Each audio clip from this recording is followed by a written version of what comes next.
Tyler Warren, Colston Loveland, Mason Taylor, whatever the case is, we know the Colts need a tight end. What's going on, Colts Nation? I appreciate you joining me for another video. Where in this one, clearly, we're going to be talking about tight ends a little bit. Some news that's come out before that we never really talked about, but wanting to bring it up because there's some more news that came up, some updated news about other tight ends throughout the league. And I thought, hey, this is a good time for us to talk about. Just yesterday, we talked about going and getting a veteran right tackle, or I'm sorry, a right guard, so that we don't have to go in the draft and hope that we can find somebody to fill that spot or slide a tackle over to guard, right? So this is the same sort of conversation in a way. If you enjoy this content, of course, make sure hit that like button. Lets me know that you guys are enjoying the content. Also, make sure you're subscribed with notifications on so you can get notified anytime there's content dropping on this channel. But as we get into this one talking about some stuff that came up, and I'll even mention this real quick. Jalen Ramsey becoming available for the Dolphins. Both sides seemingly saying, hey, let's try to find a trade that works, send you somewhere where you can win, you can still make money. Now, the contract situation is, of course, the big deterrent, and why we shouldn't do it. He's making like $25 million. Like, and Jalen Ramsey's really good, but like, I want Jalen Jones to play. So I'd rather just keep who we have. And have the guys that we have play. So Jalen Ramsey, like, there won't be a video about that. That's my thoughts on it. Not a move the Colts should entertain. But there are moves that I think the Colts should at least consider going into the draft. I think one way or another, those names that I mentioned at the very beginning, Tyler Warren, Colston Loveland, Mason Taylor, like, these are guys that I just believe coming into this year's draft, the Colts would be foolish for what their tight end situation are, and what their tight end situation is. They would be foolish not to end up drafting one of these tight ends coming out of this draft, because there are multiple guys in this draft that can end up being great tight ends in the NFL, just like running backs. A lot of running backs, a lot of good running backs, a lot of good tight ends coming out of this draft right now. So overall, I think for the Colts, like, you got to draft one. So we're going to end up with the rookie, right? And then what does that leave you? Now, Albert O is on the roster. Who knows what's going to happen with Albert O? Probably not going to be on the roster when it's all said and done. So I'm not even really going to count him. So if you look at what the Colts have, right, we have all guys that have been Colts before. Mo Alley-Cox. We have Will Mallory. We have Jelani Woods. And we have Andrew Ogletree.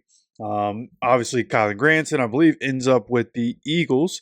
And that's kind of where this discussion goes. Somebody with the Eagles, also somebody with the Ravens. Dallas Goedert could be available. It sounds like he could get dropped and be released more than traded. That's what it seems like could be the case with Dallas Goedert. And if he becomes available, if he becomes a free agent at some point, like that seems like something that, like, this is why the Colts went and got a little extra free agent money. When you think about that, the fact that they're going to have to pay their rookies, right? And then they drop Matt Gay and take on a little bit of dead cap, but they also get a little bit of cap space. And as I sit here and look at different situations of what the Colts could do as they become more flexible, well, hey, you go and draft a guy and draft one of these top flight guys. And then, hey, guess what? You go into free agency once Dallas Goedert gets dropped.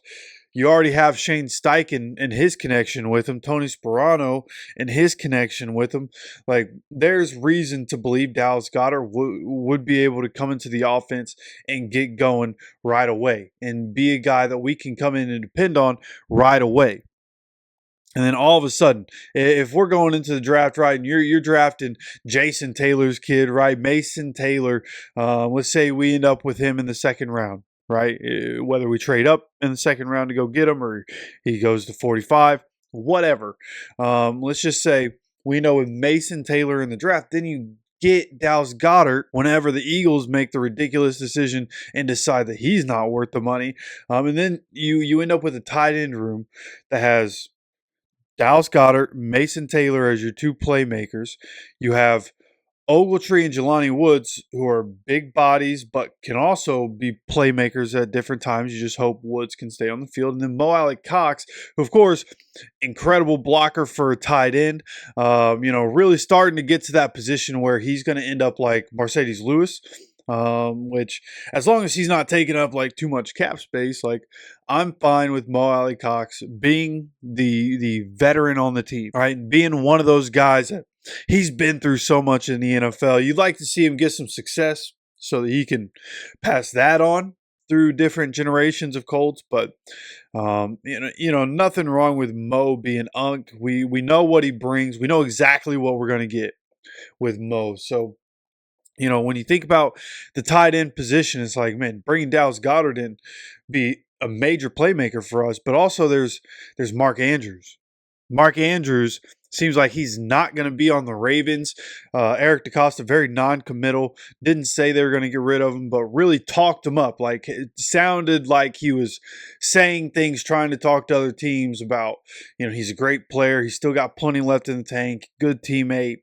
Trying to sell him to other teams publicly. And so we'll see what happens with Mark Andrews. Will it be before the draft, after the draft? Who knows? But it seems likely that he could get moved too. Now, what would the value in a trade be? I assume not much. And the reason I believe that is because when you look at the cap number, it's $16.907 million, which is 6.1% of the cap. And I mean, that's a large percentage for a guy that's gotten older, and for a guy that, obviously as he gets older, he's had some issues being able to stay on the field.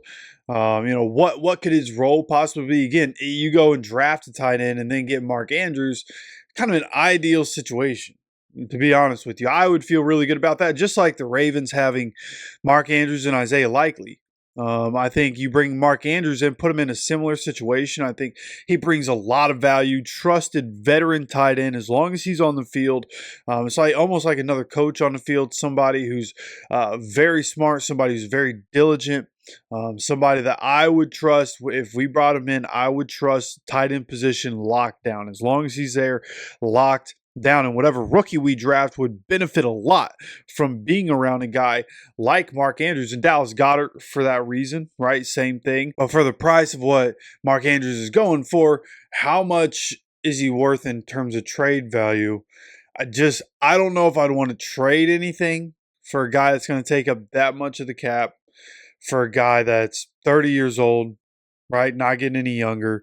I just think Dallas Goedert would probably be the better option from that point of view. But I do think that either of these guys would be welcomed additions to the Colts, to that tight end room, especially from what it's been to being able to get one of the best tight ends in the league, whether it's Goddard or Andrews.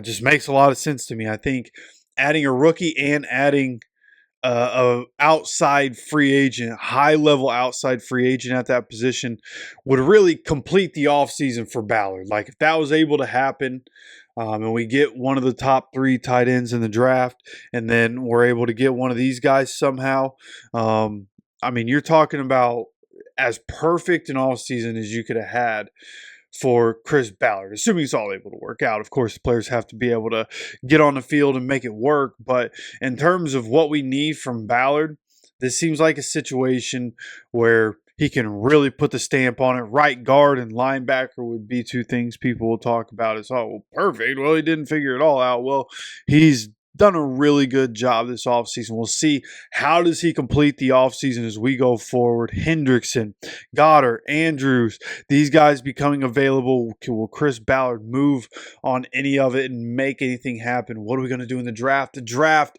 is next week. I can't believe it's almost here. And excited to finally get to that. So make sure you guys, if you're enjoying the content, hit that like button. Helps the channel a lot. And make sure you're subscribed with notifications on so you continue to get notified anytime we drop any content on this channel. Of course, appreciate you stopping by for another video. As always, take care of yourself, take care of each other, and go Colts.